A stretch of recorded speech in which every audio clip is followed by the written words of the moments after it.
जी की सरकार बिहार में बनने वाली है, आप क्या कहेंगे? बहुत ज़्यादा जो परिस्थितियाँ चल रही है वो आप होगी, क्या कहेंगे? देखिए, फिलहाल लोक जनशक्ति पार्टी रामविलास ने पैनी नज़र पल पल बदलती परिस्थितियों पर रखी हुई है।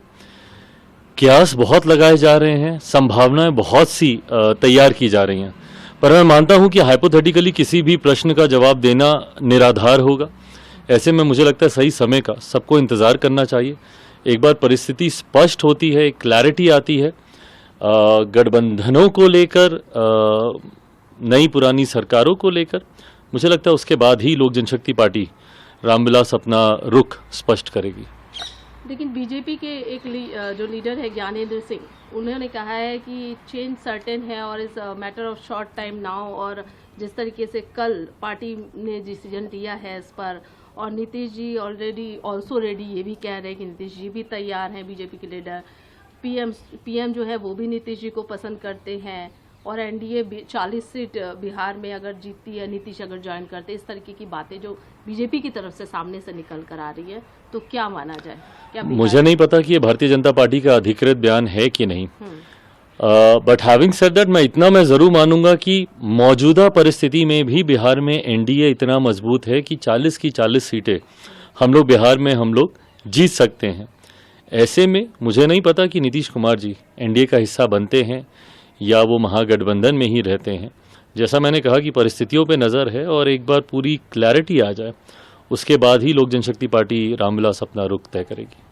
लेकिन इनका साफ तौर पर कहना है, मनोज झा उन्होंने भी अपना बयान दिया है, उन्होंने कहा है कि कोई भी कहीं समस्या नहीं है, आरजेडी जेडीयू जो है वो पूरी तरीके से साथ में है, लेकिन परिस्थितियां तो ऐसी दिख नहीं रही है। इंडिया अलायंस में तो पहले से ही फूट नजर आ रही है। See, this is what exactly I am saying, they are very mix rumours, काफ़ी अलग अलग तरीके की जानकारियाँ, अफवाहें, संभावनाएं तैयार हो रही हैं, जिसको लेकर चर्चा हो रही है। हर संभावना पे अगर कोई अपनी टिप्पणी करने लगे तो बहुत उलझन पैदा हो जाएगी। मुझे लगता है जस्ट मैटर ऑफ टाइम, थोड़े समय में सारी पिक्चर, पूरी तस्वीर साफ हो जाएगी, उसके बाद ही अपने रुख को हम लोग स्पष्ट करेंगे।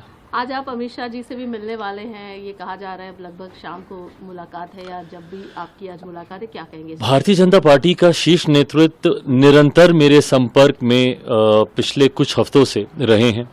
गृह मंत्री जी से इस दौरान मेरी कई बार बातचीत हुई है। बातचीत होनी तय भी थी, सिर्फ मौजूदा परिस्थिति को लेकर नहीं, क्योंकि वैसे भी चुनाव अब समीप हैं। 2024 लोकसभा के चुनाव अगर मतदान अप्रैल में होना है तो मार्च में अधिसूचना भी आ जाएगी, और फरवरी में हम लोग चल रहे हैं।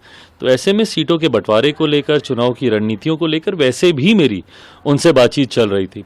मौजूदा परिस्थिति में जो डेवलपमेंट्स हैं, इसको लेकर भी संभावित मुलाकात मुझे लगता है आने वाले दिनों में तय होगी, जहां पे अधिकृत जानकारी गठबंधन में चल रही नई हलचलों को लेकर मुझे प्राप्त होगी, जिसके आधार पर लोक जनशक्ति पार्टी रामविलास भी अपना पक्ष रखेगी।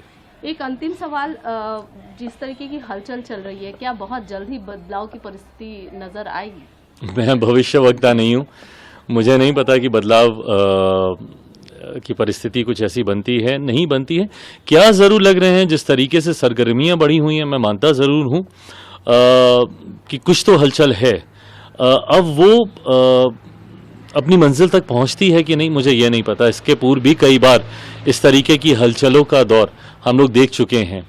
ऐसे में ये वाली जो सरगर्मी है वो किस अंजाम तक पहुंचती है या नहीं पहुंचती है, मुझे लगता है समय ही बताएगा। अगर बदलाव होता है तो एलजेपी का क्या स्टैंड? वो बदलाव के बाद ही स्पष्ट किया जाएगा। कल देर रात लोक जनशक्ति पार्टी बिहार प्रदेश के तमाम पदाधिकारियों के साथ हम लोग की बैठक हुई है। बैठक में हर संभावित परिस्थितियों पर हम लोगों ने चर्चा की है। पार्टी की तरफ से मुझे अधिकृत किया गया है गठबंधन से जुड़े किसी भी विषय पर फैसला लेने के लिए। मुझे लगता है थोड़े 2-4 दिनों में जैसे जैसे परिस्थितियां स्पष्ट होंगी, क्लैरिटी आएगी कई विषयों को लेकर, और उसी के आधार पर फैसले लिए जाएंगे।